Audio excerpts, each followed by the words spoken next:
TC Rádio, a rádio oficial de quem investe. Brunão, traz então a questão dos Estados Unidos, a sua análise do S&P, também do DXY, e já aproveita, já emenda também com as commodities que, pelo menos na visão do Bader e também na visão do Gui Cunha, se você quiser comentar em cima disso também, fica à vontade, pode ajudar aqui a Bolsa Brasileira, porque as commodities estão subindo forte. Traz os seus pontos aí, os gráficos da vida, Brunão.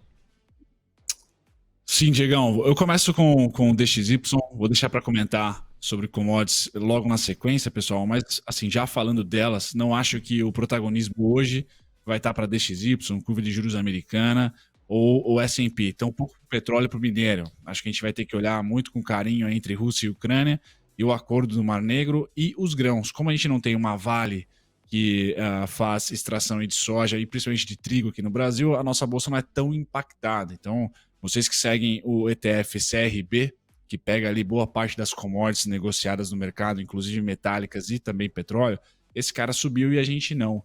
Tá? Talvez é porque a gente não tem na B3 um grande representante de grãos. Tá? Os grãos é que estão sendo inflacionados, eu não teria tanta força pujante assim para compra tanto de petróleo como de minério de ferro, mas eu comento logo na frente. O DXY, pessoal, continua no mesmo cenário, então esse mês de julho aqui, a gente tem que cruzar os dedos aí para terminar abaixo do 101,797, do 102,863, porque agosto vai abrir agosto para a gente com o DXY em um canal de baixa, tá? E a gente ainda mantendo então o nosso dolinha mesmo com o corte de juros de 25, fraco, tá? Não tendo muita força aqui o dólar futuro. Então o DXY tem alvo para mim em 98,510, tá no meio do caminho, depois de uma boa semana de queda, é natural que a gente tenha aí dias de lateralização e que ele desça de escadinha, mas para mim a tendência ainda do dólar nesse curtíssimo prazo é de enfraquecimento. Dados econômicos americanos fracos mais aceleram essa queda do dólar. A gente também pode ter essa combinância aí, né, de dados fracos americanos ajudando o dólar a ceder. Os juros, por outro lado, ele se mantém resiliente porque Fed está bem rock, então por mais que o mercado bata de frente com o Fed em determinado momento, com resultados corporativos mais fortes, vem a narrativa aí de que a economia está bacana, e aí os juros dão uma estabilizada. Os juros é o cara mais sóbrio, tá, por hora, em relação a essa disputa entre o que o mercado acha, Wall Street lá, e o que o Fed acha. Então, por hora, ele está equilibrado. Acho que os juros americanos aqui tendem a ficar laterais nessa região em cinza. E aí sim, se dados americanos vierem fracos de economia, esse cara é o maior trade do terceiro tri. É o cara que tem mais espaço para ceder, já que o S&P talvez não ceda com uma iminente recessão ou talvez até com uma atividade econômica mais fraca norte-americana, porque aí o Fed vai começar a cortar juros e boas empresas de tecnologia, por exemplo, se beneficiam disso. Então o trade mais claro seria atividades fracas americanas, esse cara cedendo aqui é o que mais tem espaço, que é os juros, tá? Apostando então que o Fed está errado, por exemplo. O S&P nas máximas, resistência sim, pontinho vermelho, que essa região em vermelho é resistência, mas pessoal, nem sequer está próxima de um suporte. Onde é o suporte? 4.456,75. Então, oportunidade no S&P, infelizmente, faz um tempinho, essa semana inteira, esse é um gráfico semanal, né? A semana inteira não teve. Se porventura vier a ceder a 4.456,75, aí sim, é um belo suporte, como foi esse suportinho que a gente pescou aqui, tá? Por enquanto, estamos distantes. A temporada corporativa não tem muita sobriedade no mercado de ações americano, acho que de olho em dados macro, como você falou, e principalmente nos juros, tá? Curva de juros americana. Minério de ferro, pessoal. Bom, Brunão, ótimo. Só rapidinho, antes de você entrar nos commodities, só vou pagar aqui a informação que acabou de sair, os dados de seguro-desemprego, os pedidos de seguro-desemprego semanal nos Estados Unidos, e também saiu o índice de atividade de Filadélfia, e os pedidos semanais de seguro-desemprego mereceu urgente no painel Mover Pro. Vamos a ele! Pedidos semanais de seguro-desemprego atingem 228 mil, o consenso era de 242 mil, portanto, mais uma fotografia em que tem menos pessoas pedindo seguro-desemprego do que o mercado estava esperando, mostrando força do mercado de trabalho lá nos Estados Unidos. E a outra informação que não mereceu urgente, mas estava na nossa agenda e a gente vai pagar, índice de atividade de Filadélfia, né? O índice de atividade industrial do Fed de Filadélfia atingiu menos 15,9 pontos em julho, quando o consenso era de menos 10, ou seja, ele veio abaixo do que o consenso estava esperando. Vamos para o impacto imediato nos mercados aqui no Brasil. Olha só, teve uma escalada do Indifut, hein? 119.385 pontos para o índice futuro nesse momento, e o dólar está de ladinho que se vai. Tá agora em R$ 4,799, uma queda de 0,01% para o dólar futuro. Na curva de juros, a gente vê um estresse médio de 3 pontos base e meio em toda a extensão. Do seu lado, Caio, como é que tá a reação dos mercados americanos lá nos Estados Unidos com relação a esses dados de mercado de trabalho e também do índice de atividade industrial? Estão melhorando, estão piorando para os comprados? Como é que tá a situação? Olha, Diego, estão piorando para os comprados, ainda que a diferença seja aqui mais lateral, viu? O Nasdaq Futuro está recuando 0,66%, 15.853 pontos. S&P Futuro recuando 0,22%, 4.586 pontos. Já o Dow Jones Futuro segue sendo o único no verde, mas tá mais de lado, tá mais lateralizado do que propriamente numa subida. Dow Jones Futuro avançando, subindo 0,05%, 35.270 pontos. Muito bem, Guilherme Cunha, vamos direto com você. Primeiro, a sua visão a partir desse dado, né? Menos gente pedindo seguro-desemprego lá nos Estados Unidos, indicando um mercado de trabalho mais forte do que o mercado estava esperando, que era a sua visão também. Depois, a sua análise com relação a esse índice de atividade do Fed de Filadélfia, que veio abaixo do que o mercado estava esperando, já esperava uma pontuação negativa, mas veio pior do que a projeção do mercado.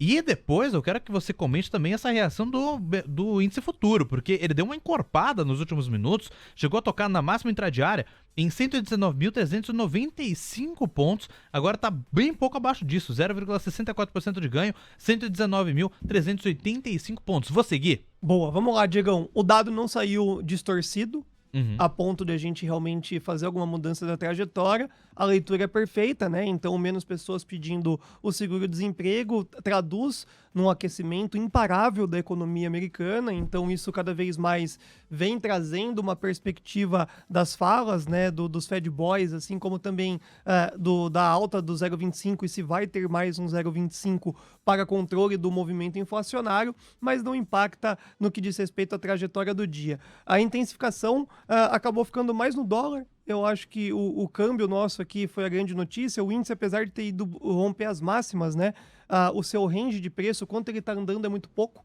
perto do tradicional, dentro de um período matinal. Agora o dólar, que estava querendo voltar mais próximo do 23,34 para poder cumprir o seu movimento de alta para chamar vendedor, já começou a obter a sua queda de um formato antecipado e volta mais uma vez a ficar abaixo dos R$ 4,80. A notícia está no dólar, o índice ainda precisa romper esse 119.500, 119.600 para começar de fato a tranquilizar a vida dos comprados. E foi renovando máxima, né? Enquanto o Gui falava, ele foi renovando máxima, 0,67% de alta para o índice futuro agora, 119.425 pontos. E a gente vê no gráfico do Brunão, ó.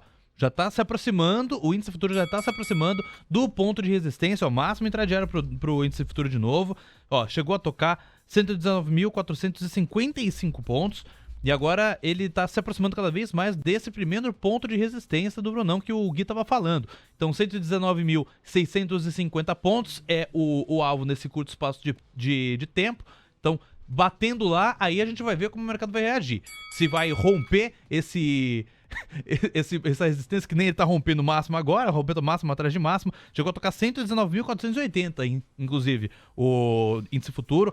119.465 pontos é o como tá neste momento, 0,70% de ganho. Então vamos ver, a gente vai ficar de olho nessa reação quando tocar naquele ponto, ali em 119.650, e aí a gente vê se vai romper para continuar subindo, para buscar a resistência dos 120.140 pontos, que é o próximo ponto ali do Brunão, ou se vai voltar tudo e vai para baixo, que é o racional do Gui Cunha. É isso mesmo, né, Gui Cunha? O índice futuro, você tinha falado que vai subir Arás para depois cair Arás. É esse movimento que você está esperando, né? As expectativas, principalmente pós-abertura do à vista, né? Ali que a gente vai começar a flagrar alguma realidade maior. Nesse movimento inicial do dia, essa faixa de preço ela é muito forte, tanto que já bateu ali no 119.500, quase praticamente, e já desceu 100 pontos numa linha reta. Então, o índice futuro ele vai ficar nessa lenga-lenga até o movimento oficial da abertura do à vista, e aí vamos ver como é que as commodities irão reagir. Mas para quem gosta de especular, essa faixa de preço ela é bem agressiva para uma movimentação de segurar a alta, inclusive chegar a alguns bons vendidos. Boa! 9h37. Vamos lá, Brunão, voltando com você. Se você quiser também trazer a sua análise sobre esses dados do mercado de trabalho nos Estados Unidos, índice de atividade industrial do Fed de Filadélfia, quiser comentar também essa movimentação do índice futuro, e aí, na sequência, pode voltar para o seu comentário das commodities, que eu acabei de interromper, porque a informação pede passagem, mas segue aí, Brunão, com a sua análise, se quiser comentar as notícias que a gente trouxe até agora, os pontos que nós trouxemos, e aí também pode trazer a sua perspectiva para as commodities no dia de hoje. Vamos lá, Diegão. Acho que a gente tem casos empíricos no mundo inteiro de que quem mais sofre com juros é o setor de manufatura, é o setor industrial, e a grande indústria do mundo, que é a China, está com inflação baixinha, está com juros baixinhos. Então, assim, me parece que o Ocidente vai conseguir lidar com essa inflação, com esses juros altos, porque não atinge tanto o serviço. Então, o que mais vem à tona para mim é que a gente vai demorar muito para cortar juros e vai ficar por bastante tempo entre juros neutros nos países desenvolvidos, um pouquinho real ali, e juros real, como sempre foi, ou como a maior parte de 1900 e bolinha para cá foi nos países emergentes, simplesmente porque manufatura é o que toma bastante paulada de juros e a manufatura está lá na Ásia, está na China com juros baixinhos, então os juros tem mais sensibilidade lá. O perigo vai ser quando e se a China apresentar inflação. Acho que essa é a grande catástrofe que o nosso mundo pode, que a nossa economia no momento atual pode sofrer. Então o índice industrial lá na Filadélfia vem abaixo, sente a manufatura, a indústria é a que mais sente com juros, enquanto que a gente vê aí o setor de serviços, muito provavelmente quando a gente dissecar aí dados de emprego, seja não do seguro-desemprego, né, mas provavelmente o próximo payroll, a gente vai ver muito da indústria de serviços, o setor de serviços empregando muito, tá? Então vai deixar o Fed, né, com essa dúvida. Eu acho que quem vai ser sempre penalizado será a indústria. É assim aqui no Brasil, é assim também nos Estados Unidos. Tá? Não vejo um trade diferente desse aí. Olhando agora para minério de ferro e vindo aqui para um foco de commodities, pessoal, a minério de ferro, ótimo dia, então a abertura deve ser bem tranquila ali para Vale. Ele está na região do 113, do 117, pessoal, região de resistência, mas está subindo, tá? E está nesta região aqui, o que é bem importante. Então hoje é um dia positivo para o quarteto de ferro, não vejo ali um super positivismo, como se, por exemplo, nós tivéssemos aqui uma empresa que vendesse trigo, por exemplo. Me parece que trigo é o que a gente tem que olhar agora, Mar Negro, o deal lá entre Rússia e Ucrânia, que vai movimentar bastante os grãos. Como a Bolsa brasileira não tem uma grande blue chip de grãos, acho que a B3 não vai surfar essa possível inflação do setor de grãos, o que é ruim, por exemplo, uma Ambev para uma M. Dias Branco, tá? Mas a gente não tem nenhuma grande exportadora aqui de trigo e tampouco aí de milho e soja, principalmente milho na B3. Então, minério de ferro positivo, Diegão. Olhando para o petróleo, daquele jeitinho dele quieto, lento, mas continua na parte mais compradora do que vendedora. Então hoje, mesmo com o petróleo de lado, a gente pode ver aí a Prio continuando contente, 3R também olhando para cima. O petróleo continua com esse viés mais otimista. Pessoal, toda essa região aqui do 76,42, 77,34 são suportes agora, depois de 6 semanas como resistência, 6, 7 semanas como resistência, agora é suporte. E o único alvo que eu tenho, 83,33, 83,37. Bem verdade, quanto mais perto do fim do verão americano nós chegamos, ou do hemisfério norte, menos pressão de demanda tem o petróleo. Mas tecnicamente eu acho que ele belisca os 83, seja por um corte da OPEP ou por algum movimento ali também envolvendo um resquício de Rússia e Ucrânia. Atenção para essa semana, o protagonismo não está para B3, tá? Porque nós não temos nenhuma grande representante do trigo. Tá? O trigo é o cara que, se a Rússia ontem avisou que, olha, qualquer navio que tiver aqui no Mar Negro eu vou bombardear, que não seja da minha bandeirinha, então ela aparentemente está bancando ali uma eliminação total do acordo e do livre trânsito ali de tanto óleo de girassol, trigo, milho, principalmente. Então, olhar para esses 3 grãos aí para quem gosta de commodities ou alocar em algum ativo, tá? Algum contrato futuro. Aqui tá a notícia da semana, ou pelo menos desse meio de semana. Trigo, pessoal. Boa, boa. Bruno Mazzoni trazendo os gráficos da vida, não só das commodities energéticas e também metálicas, mas também das commodities agrícolas. Inclusive, ô Brunão, vou aproveitar que você tocou nesse ponto dos grãos na Ucrânia, dessa nova tensão de querer derrubar mesmo navios civis que estejam aí com grãos da Ucrânia, querendo culpar o Kiev, inclusive, por conta disso, querer culpar o governo ucraniano. Você falou que isso deve impactar mais os ativos agrícolas aqui no Brasil, mas os agrícolas aqui no Brasil, em específico, no índice, não tem tanto peso assim quanto uma Vale, por exemplo. Mas para o setor, qual que é a sua perspectiva para o dia de hoje, para o setor em geral? Tem algum ativo dentro do setor agrícola? Por exemplo, Brasil Agro, tem Soja 3, que é boa safra, tem AgroGalaxy também. Tem algum ativo que pode mexer melhor, que pode mexer mais com essa notícia lá da Ucrânia, ou o setor como um todo que vai ser impactado? E a partir dessa incerteza que está rolando lá entre Rússia e Ucrânia, como é que a gente pode enxergar o movimento para esse setor aqui no Brasil, não só para hoje, não só para amanhã, mas também para as próximas semanas? Vamos lá, Diegão. O ativo que eu acho que mais se movimenta positivamente é o dólar, para baixo, né? Porque a expectativa, o gringo sempre aperta o botão do emergente e quando ele vê ali uma expectativa de inflação de commodities, ele vai apertando compra em tudo que é ETF de emergente. Então, o dólar é o cara que tende a entrar mais para o país porque tem essa possibilidade, por exemplo, de ter uma superinflação em grãos, tá? De ter insegurança alimentar no norte da África, por exemplo, que é onde as principais exportações aí da Ucrânia vão para grãos essenciais, que é o caso aí do trigo, do milho e do óleo de girassol. Essas 3 commodities, pessoal, infelizmente a gente não tem um grande player na bolsa. Então, você falou de soja 3, de água 3, não vejo grande impacto ali, não tem uma gigantesca exportadora de milho, tá? E também não tem nenhuma gigantesca exportadora de soja,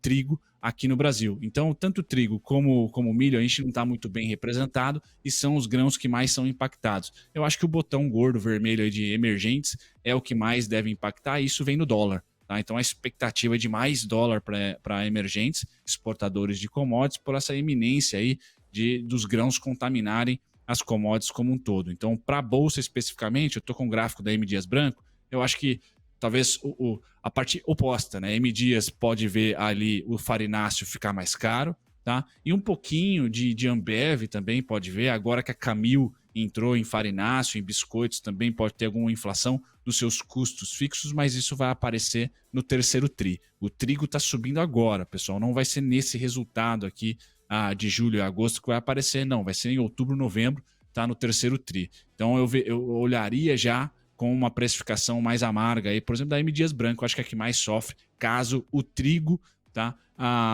tome uma pancada para cima. Agora, bem verdade, eu acabei de falar, traz dólar para o país, tá?